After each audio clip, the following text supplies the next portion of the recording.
Hey guys, assalamu alaikum wa rahmatullah. Today I just want to talk a little bit about, being optimistic during this COVID-19 time.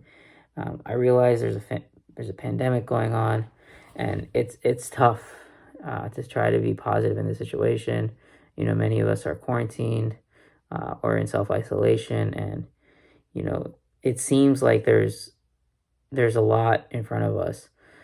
But what I wanted to try to reflect on today is, the fact of the matter is you have two lenses that you could look at things through. One is the lens of the dunya, and then the other is the lens of the hereafter.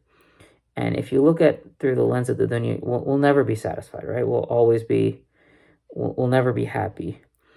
And if we look through the lens of the akhirah, our perception changes in how we perceive things. And so if we look at if we look at a problem through the lens of the dunya, even the smallest, most trivial problem will seem enormous to us. It'll be like, how am I ever going to get through this? I can't believe this happened. It'll be trivial, but it'll be such a big deal to us. But if we look at, things through the lens of the akhirah with the big picture in mind, then even the biggest things will seem trivial to us because we know that everything comes from God and everything returns back to God, right? And with that being said, we focus on what's truly important. And to share like a story of optimism or a story of being grateful, I wanted to bring this. It's not an analogy because it's not a tit for tat for us, but there's a story of a man named Arthur Ashe. I don't know if you've heard of him or not. Well, basically, he was an African American guy, and he won multiple. He was a professional tennis player, and he won multiple Grand Slams, including Wimbledon and the U.S. Open. I think he was the first black person to win Wimbledon, and he was very successful. And he ended up contracting HIV/AIDS, and he died in the early '90s at a young age. I think he was like in his late 40s or something like that. And he wasn't homosexual or an IV drug user or something like that. He actually got HIV through a blood transfusion for a heart procedure that he had.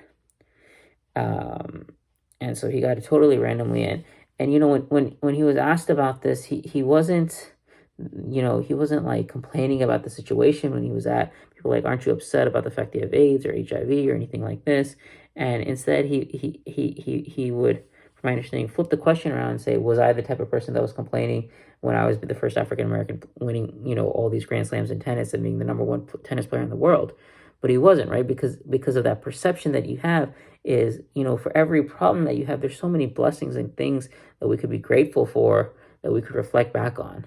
And so I know during this COVID time, it's tough to be positive, and a lot of us are petrified or terrified about the situation, and we think about our parents, and we think about our families, and we think about, um, I'm not sure if your masjid is open or not. I mean, but for me, we're not going to the masajid around here, and even if they were open, I'd be concerned that maybe I will, not that I will get the disease from someone else, but maybe I will transmit the disease to some elderly person because those are the people that have more difficulty with it. And so, let's try during this difficult time to focus on the problem with using glasses or lenses that tell us to perceive things through the lens of the akhirah, through the lens of the hereafter, and so that even these biggest problems, inshallah, they're trivial to us. A lot of us have heard that saying that the darkest hour of the night in the evenings or at nighttime is literally just right before sunrise, right before Fajr, right? So even when things seem like they couldn't potentially get any worse, that's inshallah when things will start to get better again.